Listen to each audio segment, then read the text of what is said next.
Okay, guys, number 16. They want us to compare angle D and angle F. And the best that I can figure out is that, let me shade this one in red. As I'm looking at this, I'm looking at these two triangles, and I could prove that they're congruent because these are vertical angles, and vertical angles are congruent. And since we have a side angle side and a side angle side, these are two triangles that are congruent by side angle side. Now that means that since these angles match up, I'm almost certain that the F and the D are the angles that match up. And if that's the case, then since these triangles are congruent, these angles must be congruent. And that is equal to, so that would be choice A, as in apple. Okay, number 17 is asking us what do angles 2 and 3 add up to? Now, I didn't draw the entire diagram, but this is definitely a right angle. And since that's 90, and since there are always 180 degrees inside any triangle, these two must add up to 90. So angle 2 and 3 equals 90. So we're left with choice C and D. And the best answer would be, let's see, angle 1 plus 2 plus 3 is 180. So that means that 2 and 3 is 90. Yeah, so that must be choice C, as in Charlie. Question number 18 is asking us for the perimeter of this pentagon. You can count here. Those are 1, 2, 3, 4 units. For these other two, and I say 2 because these are both the same lengths here, I'm going to use the Pythagorean theorem. This is a box of, let's see,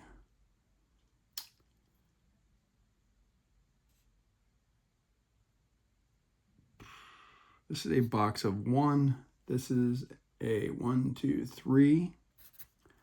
So that means this missing side here, I'll call that X, and this one's the same over here. So I just have to find that one. So I'm going to say 1 squared. Again, I'm looking at this little right triangle here, plus 3 squared equals X squared. So 1 plus 9 equals X squared. 10 equals X squared. That means that X is the square root of 10. Okay, so we've got 2 of those. So right now I've got a 4, I've got a square root of 10, I've got another square root of 10. I'm going to do the same here. I'm going to figure out what this side is here. I'll call it Y, using the Pythagorean theorem of this little right triangle I just made. This is 1, 2, 3 units across, and going up is 1, 2, 3, 4 units across. So this is a 3, 4, 5 right triangle. Again, that's one of our Pythagorean triples, but if you did the math, it would be 3 squared plus 4 squared equals Y squared, and you would get 5. So that is also 5 there. Again, these are two little congruent triangles. So 5 and 5. Okay, so when we add 4, 5, and 5 together, we get 14. When I do the square root of 10, let me open up my calculator. Okay, square root of 10.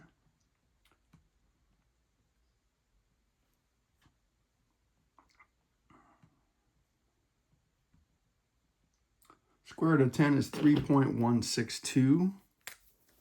So this is 3.162. This is also 3.162. So we're going to add these three together.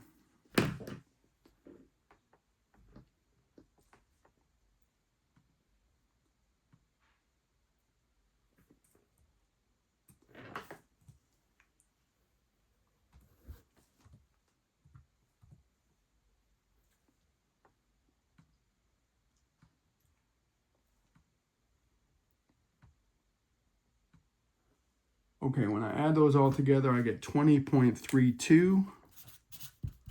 So I'm going to go with 20.3. let's see what the format of the question was.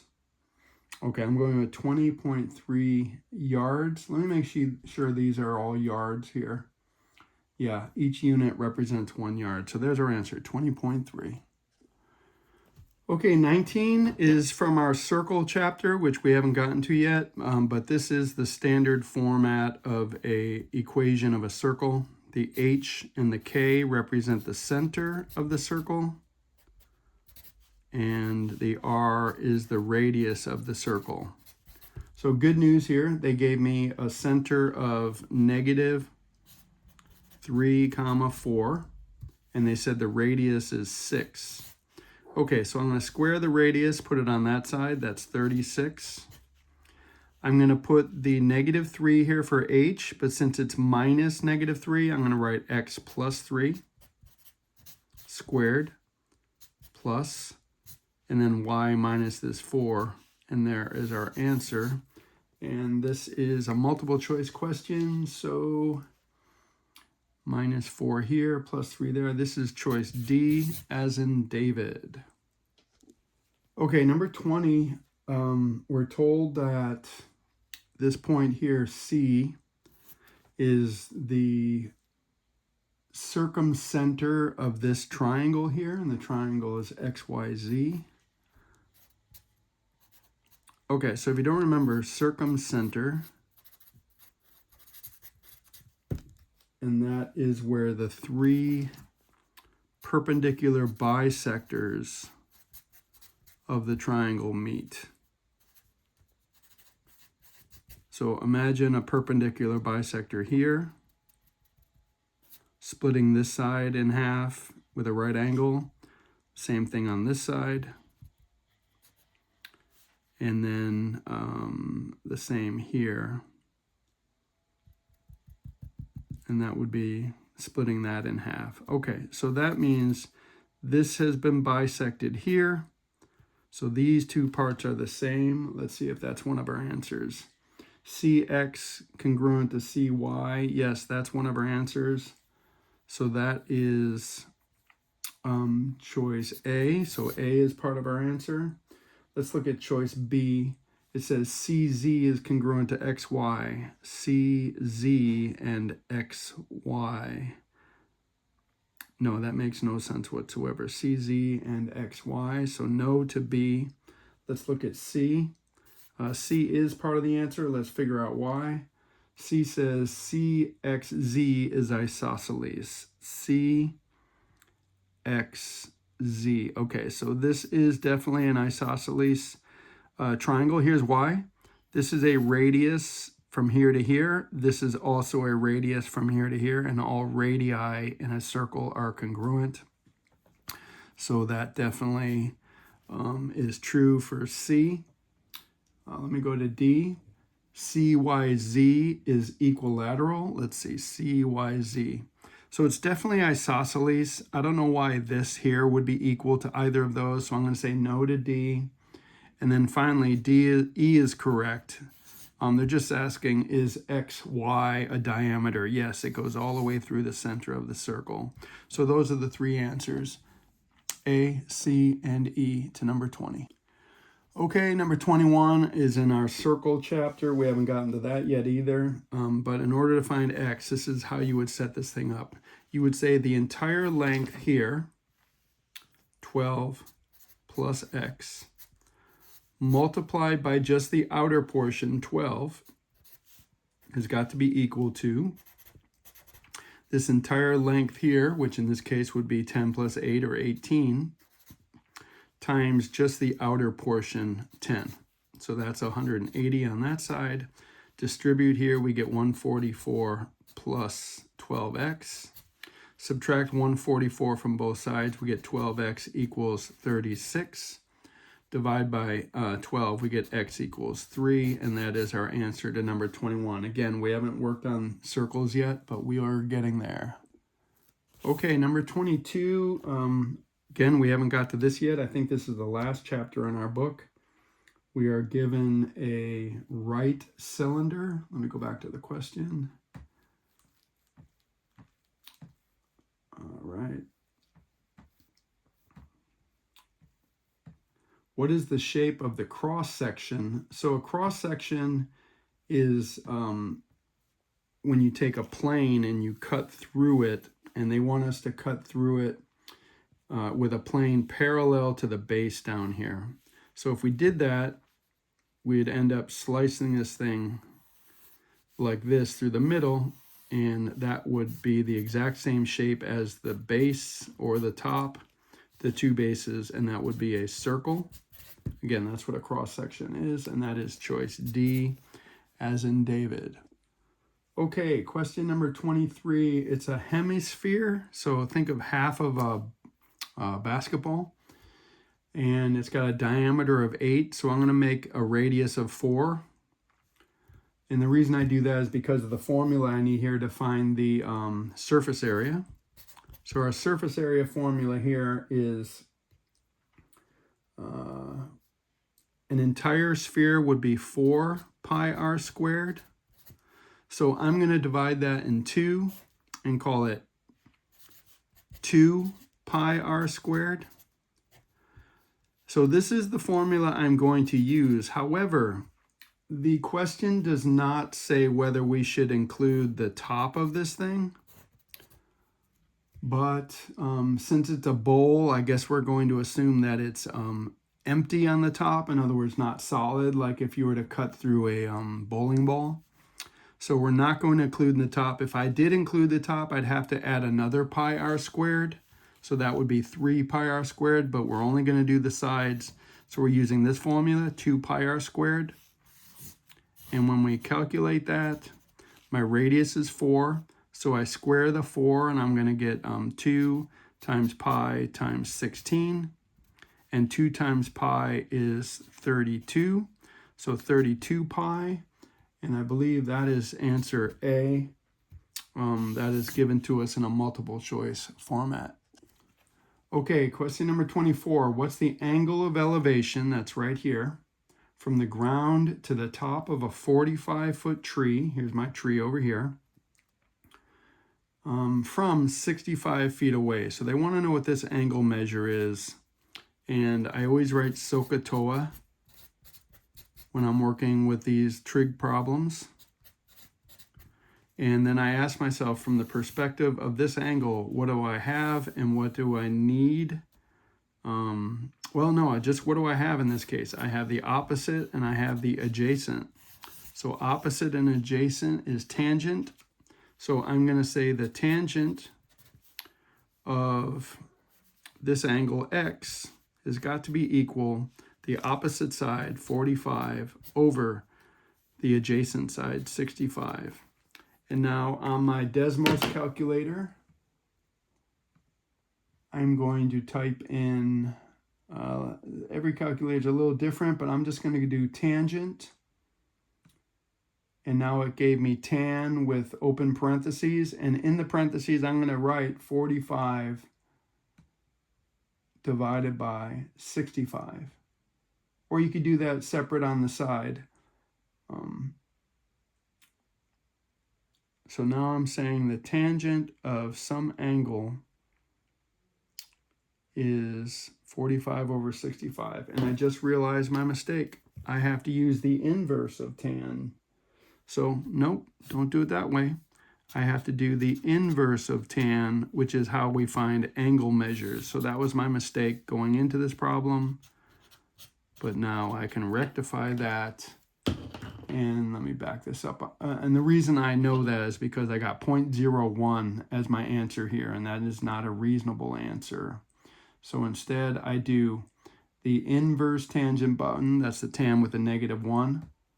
And now I type in this 45 divided by 65. And when I do that, I get 36.69. So we're going to round to 36.7 degrees. And they asked me to round to the nearest 10th. So there we go. Round to the nearest 10th. Yes, so 24 is 36.7. Okay, number 25 is all about the trig ratios of this angle. That's a Greek letter. It might be theta. I don't really remember. It doesn't matter.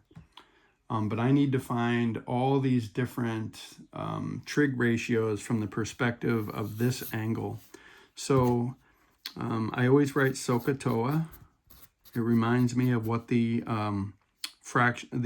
ratios are. And I'll go ahead and do that. The sine is opposite over the hypotenuse. The cosine is the adjacent over the hypotenuse. And then finally, the tangent is the opposite side over the adjacent side. Okay, so we have to go through all these possible answers. So A, B, C, D, and E. Question A wants the tangent of this angle, opposite over adjacent.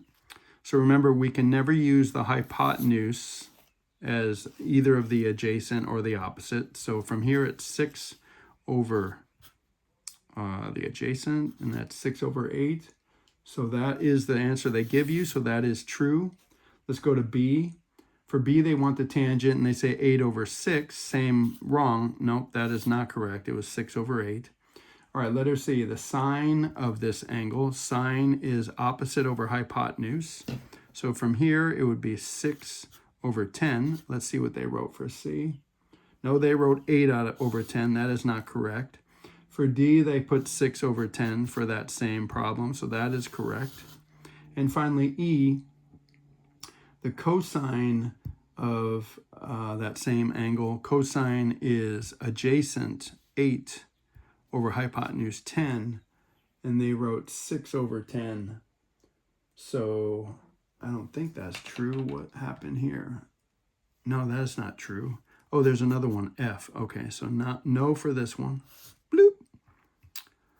And then letter F, the cosine of that angle here being 8 over 10. I think that's what I just said. Adjacent over hypotenuse. Yes, that one's correct. So our answers to number 25 are A, D, and F. Okay, number 26 is asking us for the measure of minor arc CF. This is the minor arc that they're talking about. Now, there's two things to an arc. An arc has both a physical length. Imagine a bug walking from here to here. That's the physical length. It also has a degree, and they're asking us for the degree. The degree of an arc, like this one, is always twice the intercepted arc, the intercepted angle that's on the circle that forms it. So in other words, this 44-degree angle here is going to be 1/2 of whatever degree this is. So that makes this an 88-degree arc. All the way around is 360. Half of this thing would be 180, so this answer 88 makes sense. And that is choice C as in Charlie for number 26. Okay, for 27, we're told that angle XOY is 45 degrees. Okay, so they want to know what is the approximate length of arc XY. That's from here to here. Okay, so we have to imagine the entire circumference formula, and that formula is to find the circumference, which is all the way around. You would take pi and multiply it by the diameter. Okay, we're told the radius here is 6, so instead of the 6, I'm going to put a 12 here. So if we were looking for the entire circumference, we would do 12 times pi. And pi, we could use 3.14 or whatever they're asking us to do. They want it in decimal format, so we would do that. We would multiply that by pi. Okay, however, they don't want the entire circumference. Instead, they just want this portion of it. And see how this is 45 degrees here? That means this is 45 degrees here. The arc in measure is the same as the central angle that forms it. That way I can now use a fraction of the entire circumference to find just this part. And that entire, that fraction would be 45 over 360.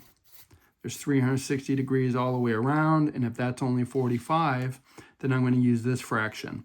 Okay, I'm going to put all this information into my calculator, and I'll come up with our answer for you. Again, we're looking for this arc here. Give me 1 minute to put these numbers into our calculator. Okay, when I do that, I get about 4.71, and that is choice C, if I'm not mistaken. Let me just double check. Yes, 4.71, and that is our answer, choice C for number 27. Okay, number 28 is a question about three-dimensional figures. So imagine if you took this half circle and you spun it around this line super fast. What you would end up seeing is a sphere. So A is a sphere. If you were to spin this around super fast going this way, you would end up with a cone. Sorry, a cylinder, my bad. You would end up seeing something like this. So that is a cylinder.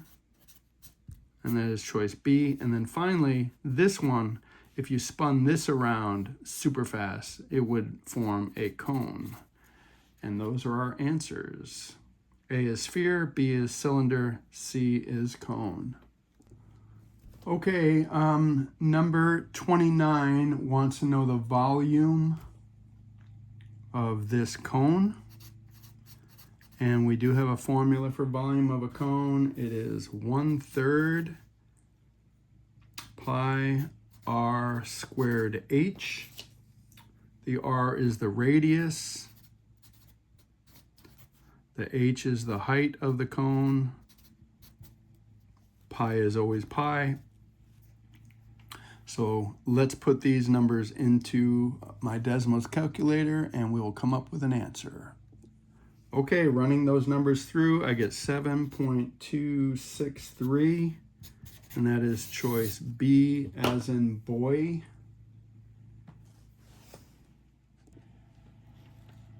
Okay, question number 30 gives you two parallel lines cut by a transversal. Then you're told that BD is an angle bisector, so these two angles are congruent here. You're told that angle 3 is 80 degrees, and now they want to know what is angle ABD. So that's this angle right here. That's what we're trying to find. Okay. So here's what I was thinking. Let me use a different color. I see that this angle and this entire angle here are corresponding angles, so they are the same. So if this is 80, that makes this 100 because they are next to each other, so they're supplementary. And then if this whole thing is 100 and this whole thing is 100, and since that's an angle bisector, that makes our answer here 50. And I don't know if that's multiple choice. Let me see. No, they wanted us to fill that in. So that is a 50-degree angle. And that is our answer to number 30. Okay, number 31 gives us this figure here. And it tells us to do two different things. First, translate 6 units left, 6 left, and 3 down. Okay, so let me do that part first. 6 left and 3 down. I'm going to do that to all 3 of our vertices. 6 left for this one goes 1, 2, 3, 4, 5, 6, and then 3 down, 1, 2, 3. This one again, 6 left, 1, 2, 3, 4, 5, 6, 3 down, 1, 2, 3. And then 6 left, 1, 2, 3, 4, 5, 6, 3 down, 1, 2, 3. Okay, so that's the first part. And then the second part is, sorry about that. Okay, our second part is go 90 degrees counterclockwise. Okay, well, there's a formula for this to go, to make a 90-degree rotation counterclockwise. That's, okay, the formula is this. It's a XY turns into negative Y, comma, X. Okay, so if I list all the points after we've done the just the translation part, we have negative 5, 0. We have 2, 1. And we have this point, negative 3, negative 4. Okay, so if I run these through our second part, the y becomes negative and it goes to the front, so negative 0 is still 0. And then the x is our next answer, okay? And then the 2, 1, let's see, the y becomes negative and it goes in the front, so that's negative 1. Sorry, negative 1. And then we keep the x and we put it second, so that becomes 2, negative 1, 2. And then finally, the negative 4 gets made opposite of that, so that's positive 4. And then this goes as our y coordinate. And these are our answers. And let's see if this is multiple choice or what it is. Let's see. No, they want us to graph it. So let me graph these points. I don't have a third color here. I'll go back to red. Okay, so 0, negative 5. 1, 2, 3, 4, 5. That's down here. Negative 1, 2. Negative 1, 1, 2. That's here. And then finally 4, negative 3. 1, 2, 3, 4, 1, 2, 3. Okay, so this is our second transformation. All right, so again, first we translate it down to here, and then we get rotated, and it ends up over here. And that is the best answer I have for number 31. Okay, question number 32 gives us these 2 points, and then it says we need 2 more points to make a square. So I simply tried all the different points. Let me go ahead and show you the correct one after I tried a couple. So these 2 points, negative 3, 2, 1, 2, 3, 1, 2. And this point 5, 0, 1, 2, 3, 4, 5, turned out to be the one that worked. That created a square. So these are our 2 answers, and in the multiple choice format, negative 3, 2, and 5, 0, that is choice C. Again, that's the only selection there that create a square after you plot them. Okay, question number 33 says select all the lines in the proof of triangle ABC congruent to CDA. Let me go ahead and outline those. ABC, that's here, congruent to CDA, that's over here. Okay, so what would make those congruent? All right, so as I'm looking at this, I have these 2 parallel lines cut by that transversal, so I can see that that angle is going to be congruent to that angle. I can also see that this angle here is going to be congruent to that angle, and both of those are by alternate interior angles. And then they share this side, so by angle, side, angle, these are congruent triangles. So as I go through the list A, B, C, and D, A says AB is parallel to BC. Well, that's certainly not true. So no to part A. B says AC is congruent to CA. Well, they are the exact same thing. So that is true. Now, I would have said reflexive property, but they simply wrote figures are congruent to themselves.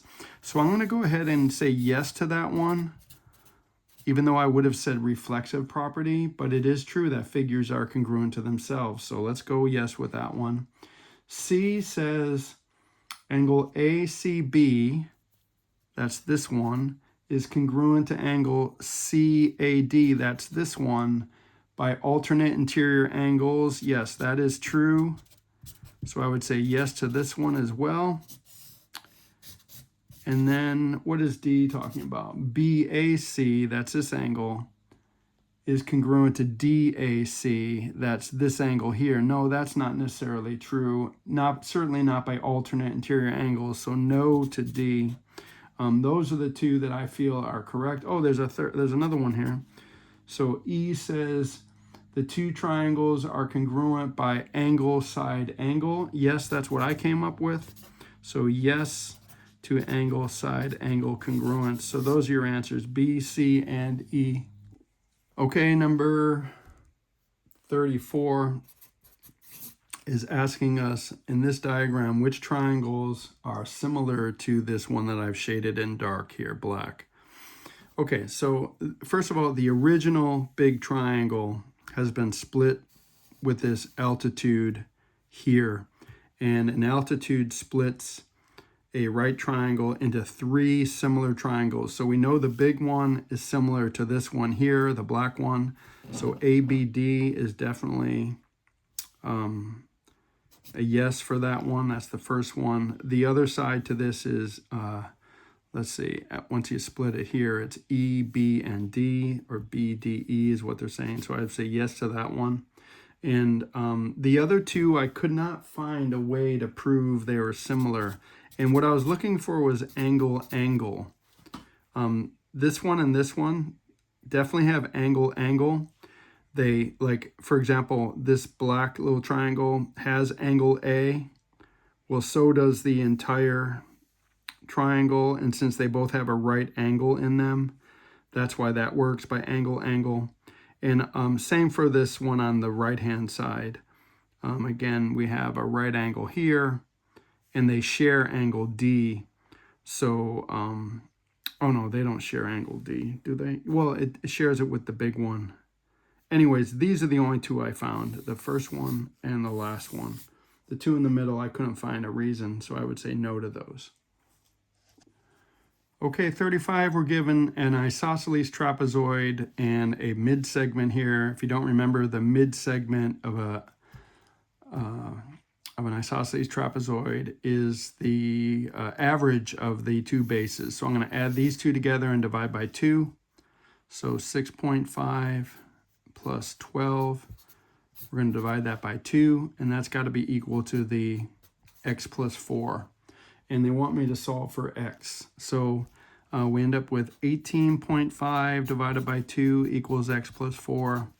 18.5 divided by 2 is 9.25 equals x plus 4. We subtract 4 from both sides, and we get x equals 5.25, and that is choice B in number 35.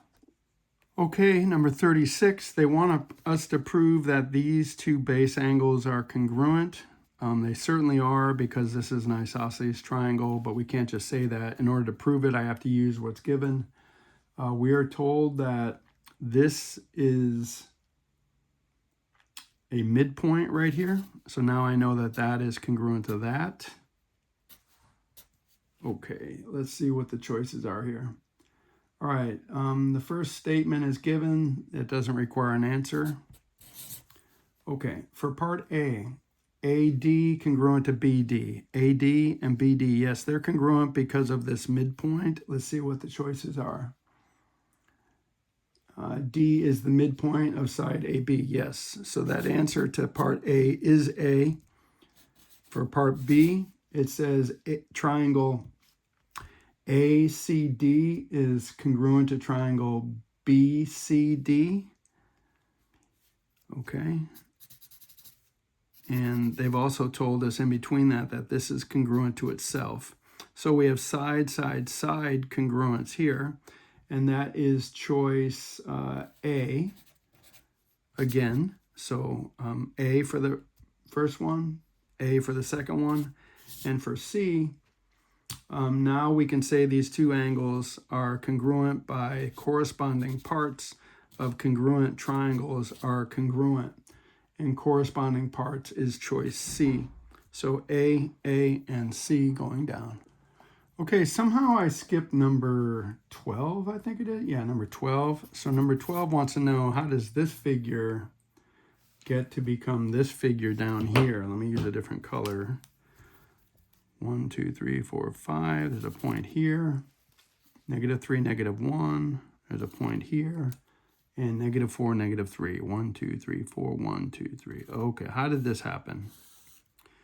I've worked on this for a bit, and it looks like we're reflecting over this line.